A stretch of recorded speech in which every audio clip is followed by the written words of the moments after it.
इस वीडियो और मेरे YouTube चैनल के सभी दर्शकों को मेरा हार्दिक प्रणाम और संस्कृत पढ़ने वाले सभी विद्यार्थियों का हार्दिक स्वागत और अभिनंदन। भाषा अध्यापक विपिन कोठारी आपसे ये निवेदन करता है कि यदि आपको मेरे बनाए वीडियो पसंद आते हैं, उनमें कुछ छात्रोपयोगी सामग्री आपको लगती है, अच्छी लगती है, तो कृपया मेरे वीडियोज़ को लाइक कीजिएगा, शेयर करना ना भूलिएगा और मेरे YouTube चैनल को सब्सक्राइब करना ना भूलिएगा। तो मित्रों, आज मैं आपकी सेवा में उपस्थित हुआ हूँ लेकर षष्ठः पाठः साधूनां स्वभावः।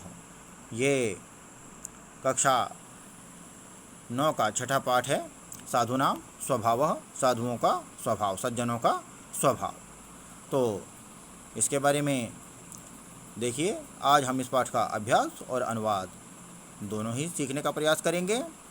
इसके बारे में पाठ परिचय में लिखा गया है, साधु न छांडे संतई कोटिक मिलई असंत मलय भुजंग ही वेदिया शीतलतानत जंत। ठीक है, अर्थात साधु सज्जन लोग कभी अपनी संतई, अपनी सज्जनता नहीं छोड़ते हैं, चाहे कित करोड़ों लोग उनको असंत मिल जाएं, करोड़ों लोग दुष्ट लोग उनको मिल जाएं। जिस प्रकार कहते हैं कि चंदन का वृक्ष जो है वो करोड़ों सांपों के हजारों सांपों के लिपटे रहने पर भी अपनी शीतलता को नहीं त्याजता है। विष का स्वभाव गर्म होता है, इसलिए जो अनेकों विष उसके ऊपर, अनेकों विषधर सर्प उसके ऊपर लिपटे रहते हैं चंदन के वृक्ष पर, लेकिन फिर भी वो अपनी शीतलता को नहीं छोड़ता है। तो इसी पर आधारित ये पाठ है। तो कहते हैं, दुष्ट अपनी दुष्टता को न छोड़े तो सज्जन पुरुष ही अपनी सज्जनता को क्यों छोड़ दे। यह ऐसा प्रश्न है जिसका उत्तर जीवन में कठोर साधना के बिना पाना अत्यंत कठिन है। इस पाठ में प्रस्तुत साधु और बिच्छू की कथा हमें जीवन में यही प्रेरणा देती है। तो गंगा तीरे एक साधु आचेत, गंगा किनारे एक साधु था। सह साधु बहु उपकारम करोति स्म, वह साधु बहुत से उपकार करता था, यानी बहुत भलाई के काम करता था। यह अपकारम करोति तस्यापि उपकारम करोति स्म, जो उसका बुरा करता वह उसका भी भला करता था। प्रतिदिनम सह गंगा नद्यां स्नानम करोति स्म, हर रोज़ वह गंगा नदी में स्नान करता था। एकस्मिन् दिने सह स्नानम कर्तुं नदीं गतवान्, एक दिन वह स्नान करने के लिए नदी पर गया। नदी प्रवाहे एकम वृश्चिकम दृष्टवान्, नदी के बहाव में उसने एक बिच्छू को देखा। तम हस्तेन गृहीतवान्, उसको हाथ से पकड़ लिया। तीरे स्थापयितुं प्रयत्नं कृतवान्, किनारे पर रखने के लिए कोशिश करने लगा। किंतु वृश्चिकः साधु पुरुषस्य हस्तम अदशत, लेकिन बिच्छू ने साधु पुरुष के हाथ को डस लिया। साधु वृश्चिकम त्यक्तवान, साधु ने बिच्छू को छोड़ दिया। वृश्चिकः जले अपतत, बिच्छू जल में गिर गया।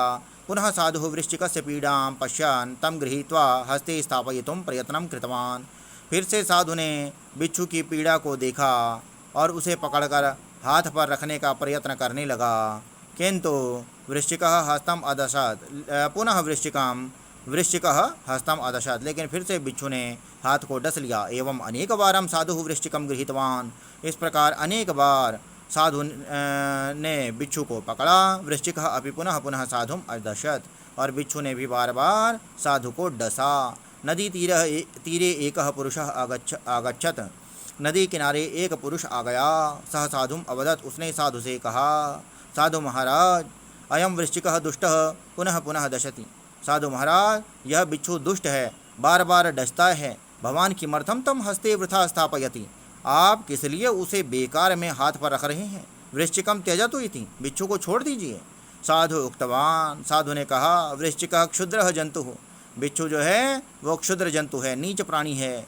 दशनम तस्य स्वभावः, डसना उसका स्वभाव है। सह स्वभावम न त्यजति, वह अपने स्वभाव को नहीं छोड़ता है। अहम मनुष्य, मैं मनुष्य हूँ। अहम मम परोपकार स्वभावम कथम त्यजानि, मैं अपने परोपकार के स्वभाव को कैसे छोड़ दूँ। एति।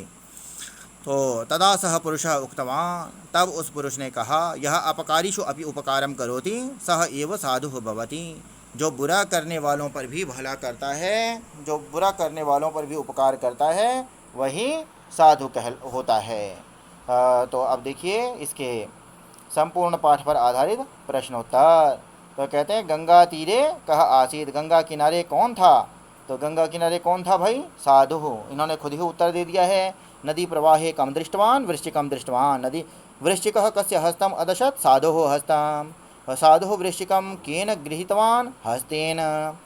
और वृश्चिकः कुत्र अपतत, नद्याम अपतत, जले अपतत, जले लिखना है आपने क्योंकि पाठ में जले है। हालांकि नद्याम भी लिखोगे तो नदी के जल में गिरा था, लेकिन फिर भी पाठ के अनुसार उत्तर सही वही है।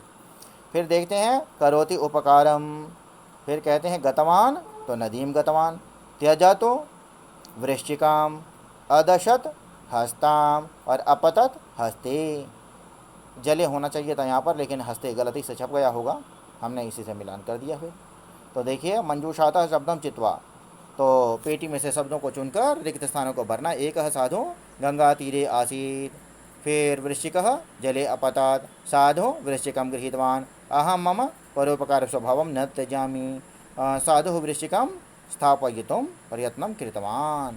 आगे कहते हैं गंगा तीरे साधु न आसीत, गलत। गंगा तीरे नदी तीरे एकः पुरुषः आगच्छत्, सही। पुनः वृश्चिकः हस्तं न अदशत्, गलत। वृश्चिकः महान् जन्तुः अस्ति, गलत। साधुः अपकारिषु अपि उपकारं करोति, सही।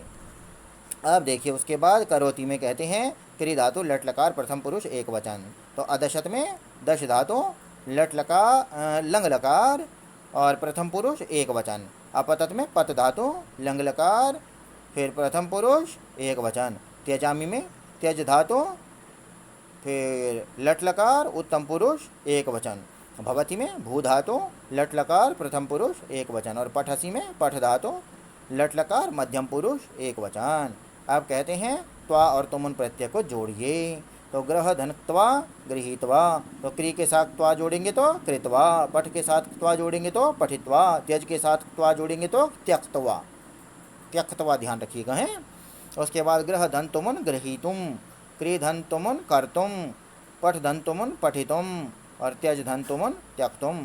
तो क्या कहते हैं, ये प्रत्यय धातु के बाद लगते हैं जब दो क्रियाएं एक ही कर्ता संपादित करता है, तो पहली क्रिया के साथ त्वा अथवा ल्यप प्रत्यय का प्रयोग होता है। ल्यप प्रत्यय केवल उपसर्ग युक्त धातुओं के साथ ही होता है। तुमन प्रत्यय के लिए के अर्थ में प्रयोग होता है। इनका क्रमशः त्वा ल्य और तुम शेष रहता है, यानी त्वा का तो त्वा रहेगा, ल्यप का ल्य शेष रहेगा और तुम का तुमन का तुम शेष रहेगा।